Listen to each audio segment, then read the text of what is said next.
നമസ്കാരം. മോഹൻലാലിൻ്റെ പൊന്നുമോൾ വിസ്മയ അഭിനയിക്കുന്ന ചിത്രം പ്രദർശന സജ്ജമായി കഴിഞ്ഞു. ഓണക്കാലത്ത് മലയാളികൾക്ക് ഒരു നല്ല എൻ്റർടൈൻമെൻറ്റായി നമ്മുടെ മുന്നിലേക്ക് വരും. വിസ്മയ മോഹൻലാൽ മനോഹരമായി ഗാനരംഗങ്ങളിൽ അഭിനയിച്ചിരിക്കുന്ന വിഷ്വൽസ് ഇപ്പോൾ പുറത്തു വന്നു കഴിഞ്ഞു.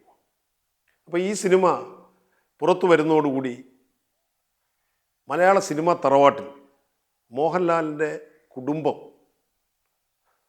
പൂർണ്ണമായും സിനിമയിൽ വന്നു കഴിയും. വിസ്മയ മോഹൻലാലിന് തുടരെ അഭിനയിക്കുവാനുള്ള ചിത്രങ്ങളുടെ ഓഫറുകളും വന്നിട്ടുണ്ട്. ആശീർവാദ് സിനിമാസ് അടുത്തതായി നിർമ്മിക്കുന്ന സിനിമ വിസ്മയ മോഹൻലാൽ നായികയാവുന്ന ചിത്രമാണ്. അത് ഓഗസ്റ്റ് മാസത്തിൽ ചിത്രീകരണം ആരംഭിക്കുകയാണ്. അതിൻ്റെ തിരക്കഥയും മറ്റു കാര്യങ്ങളുമൊക്കെ എറണാകുളത്ത് നടക്കുന്നു. പുതിയ യുവതലമുറയിലെ സംവിധായകരാണ്, എഴുത്തുകാരാണ് ഈ സിനിമ ചെയ്യുന്നത്. അപ്പോൾ വിസ്മയ മോഹൻലാലിൻ്റെ അഭിനയം അല്ലെങ്കിൽ അതിൻ്റെ ആ കുട്ടിയുടെ ക്യാമറയ്ക്ക് മുമ്പിലുള്ള പെർഫോമൻസ് കണ്ടപ്പോൾ വളരെ അയത്ന ലളിതമായ ശൈലിയും കാര്യങ്ങളുമൊക്കെയാണ്. കാരണം മോഹൻലാലിൻ്റെ മകളാണല്ലോ. അപ്പോൾ ആ മോഹൻലാലിൻ്റെ ലാലിസം അത് അതേപോലെ ലഭിച്ചിരിക്കുന്നു മകൾക്ക്. സിനിമയാണ് തൻ്റെ തട്ടകം എന്ന് വെളിപ്പെടാൻ കലാരംഗത്തേക്കും അതുപോലെ തന്നെ ചിത്രരചനയിലുമൊക്കെ കമ്പമുള്ള ഈ കുട്ടി സിനിമയാണ് തൻ്റെ തട്ടകമെന്ന് തിരിച്ചറിയാൻ കുറച്ച് വൈകിയെന്ന് തോന്നും. പക്ഷേ അത് ഒട്ടും കുഴപ്പമല്ലാത്ത അല്ലെങ്കിൽ ഒട്ടും വൈകിയ സമയത്തുമല്ല ആ കുട്ടി സിനിമയിലേക്ക് വന്നെത്തിയത്. അപ്പം ആശീർവാദ് സിനിമാസിൻ്റെ ഈ പ്രൊഡക്ഷന് മറ്റൊരു പ്രത്യേകതയും കൂടെ ഉണ്ട്. ആശീർവാദ് സിനിമാസിൻ്റെ നിർമ്മാതാവായ ഉടമയായ ആൻ്റണി പെരുമ്പാവൂരിൻ്റെ മകൻ ആശിഷ് ജോ ആൻ്റണിയാണ് ഈ സിനിമയിലെ മറ്റൊരു കേന്ദ്ര കഥാപാത്രത്തെ അവതരിപ്പിക്കുന്നത്. നെഗറ്റീവ് കഥാപാത്രം ആണ് എന്നാണ് ഇതുവരെ നമുക്ക് മനസ്സിലായിട്ടുള്ളത്. ഇതുവരെ നമുക്ക് കിട്ടിയ റിപ്പോർട്ടുകൾ അനുസരിച്ച് ജൂഡ് ആൻ്റണിയുടെ സംവിധാനത്തിൽ നിർമ്മിക്കുന്ന ഈ സിനിമ ആശിഷ് ജോ ആൻ്റണിയുടെയും ഒരു അരങ്ങേറ്റമാണ്. ആൻ്റണിയുമായിട്ട് നമുക്ക് അടുത്ത് പെരുമാറി പരിചയം ഉള്ളതുകൊണ്ട് ആൻ്റണി പറഞ്ഞ് കേട്ടിട്ടുള്ളതാണ്, അദ്ദേഹത്തിൻ്റെ മകൻ പഠിക്കുകയും അതുപോലെ ബിസിനസ് കാര്യങ്ങളിലേക്ക് ശ്രദ്ധ തിരിക്കുകയും ഒക്കെ ചെയ്യുമ്പോൾ തന്നെ സിനിമയിൽ അഭിനയിച്ചാലോ എന്നുള്ളൊരു ആഗ്രഹം അദ്ദേഹത്തിനുണ്ടായിരുന്നു. 6 അടിയിലധികം ഉയരവും അതിൻ്റെ സൗന്ദര്യവുമൊക്കെയുള്ള ആശിഷ് ജോക്കു എന്ന് വിളിക്കുന്ന ആശിഷ് ജോ ആൻ്റണി അഭിനയ രംഗത്തേക്ക് വരാൻ വേണ്ടി ആൻ്റണി പെരുമ്പാവൂർ ആഗ്രഹിച്ചത്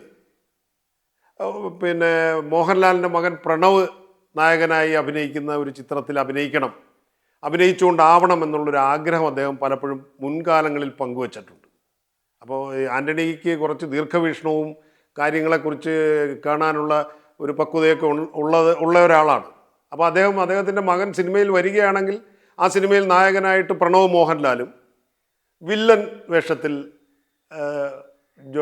ആശിഷ് ജോ ആൻ്റണിയും മകനും വരണം എന്നുള്ളൊരു വലിയ സ്വപ്നമുണ്ടായിരുന്നു. പക്ഷേ സിനിമ എന്നുള്ള ഒരു സങ്കല്പം യാഥാർത്ഥ്യമാകുമ്പോൾ നമ്മളുടെ സങ്കല്പങ്ങളോ സ്വപ്നങ്ങളോ ഒന്നും അല്ലല്ലോ നടക്കുന്നത്.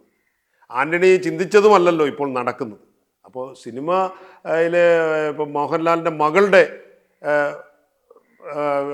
കഥാപാത്രത്തിൻ്റെ വില്ലനായിട്ടാണ് ആശിഷ് ജോ ആൻ്റണി സിനിമയിൽ പ്രത്യക്ഷപ്പെടുന്നു എന്നാണ് നമുക്ക് കിട്ടിയിരിക്കുന്ന വിവരങ്ങൾ. അതുപോലെ തന്നെ മോഹൻലാൽ ഈ സിനിമയിൽ ഒരു ഗംഭീര കഥാപാത്രത്തെ അവതരിപ്പിക്കുന്നുണ്ട്. ഒരു കാമിയോ രീതിയിലുള്ളതാണ് എങ്കിലും മോഹൻലാൽ ഇതിൽ വരുമ്പോൾ ഇതിനകത്ത് ഒരുപാട് ഘടകങ്ങളുണ്ട്. അപ്പോൾ ആ അച്ഛൻ അഭിനയ ചക്രവർത്തിയായ മോഹൻലാൽ തൻ്റെ മകളുടെ മകൻ്റെ ചിത്രത്തിൽ മോഹൻലാൽ അഭിനയിച്ചിരുന്നു. പക്ഷേ ഇതിൽ മോഹൻലാൽ അതിന് ആ നായിക കഥാപാത്രത്തിന് താങ്ങും തണലുമായി അല്ലെങ്കിൽ ചില വഴികാട്ടിയായി ഒക്കെ വരുന്ന തരത്തിൽ ഉള്ള ഒരു പ്രത്യേകതരം കഥാപാത്രത്തെയാണ് മോഹൻലാൽ അവതരിപ്പിക്കുന്നത്. അത് കാത്തിരുന്ന് കണ്ട് തന്നെ തീർക്കേണ്ട ഒരു കാര്യമാണ്. ഇപ്പം ഞാനീ പറഞ്ഞു വന്നത് മലയാള സിനിമയിൽ മാറ്റത്തിൻ്റെ ഒരു കാലമാണ്. മാറ്റമല്ല, പൂർണ്ണമായും മാറിക്കഴിഞ്ഞു. പരമ്പരാഗത ശൈലിയിലുള്ള സിനിമകളൊക്കെ മാറി ഇപ്പോൾ പുതുതലമുറയുടെ കയ്യിൽ പൂർണ്ണമായും സിനിമ വന്നിരിക്കുന്നു. ആ കാലത്തിനനുസരിച്ചുള്ള മാറ്റം മോഹൻലാലും ആൻ്റണി പെരുമ്പാവൂറും അല്ലെങ്കിൽ ആ തലമുറയിലുള്ളവരും അത് ഉൾക്കൊണ്ടുകൊണ്ട് അവരുടെ അടുത്ത തലമുറ സിനിമയിലേക്ക് വന്നു കഴിഞ്ഞു. അപ്പോൾ മോഹൻലാലിൻ്റെ മകൾ അഭിനയിക്കുമ്പോൾ മോഹൻലാലിൻ്റെ മകനും മകളും ഇവരെല്ലാം ഒരു എൻ്റർടൈൻമെൻറ്റ് ബിസിനസ്സിൽ, സിനിമയുടെ ഒരു ലോകത്ത്, സിനിമയിൽ തന്നെ മുഴുകി, സിനിമയുടെ ഒരു ഒരു ഒരു ഒരു ബിസിനസ് അല്ലെങ്കിൽ അതിൻ്റെ ഒരു എൻ്റർടൈൻമെൻറ്റ് രംഗത്ത് തന്നെയാണ് അവർ മുന്നോട്ട് പോകുന്നത്. അവർക്ക് മറ്റ് ബിസിനസ്സുകളോ മറ്റു കാര്യങ്ങളോ ഒന്നുമില്ല. അപ്പോൾ അത് വിസ്മയ മോഹൻലാലിൻ്റെ സിനിമ മറ്റൊരു മാറ്റത്തിൻ്റെ തുടക്കമാകും എന്ന കാര്യത്തിൽ സംശയമില്ല. അതാണ് ആ ചിത്രത്തിലെ ഇപ്പോൾ പുറത്തു വന്നിരിക്കുന്ന പാട്ടുകളും അതിനെക്കുറിച്ചുള്ള കഥകളുമൊക്കെ കേൾക്കുമ്പോൾ തോന്നുന്നത് അതൊരു ഒരു ഒരു മാറ്റത്തിൻ്റെ തുടക്കം തന്നെയാകും എന്നുള്ളതിൽ യാതൊരു സംശയവുമില്ല.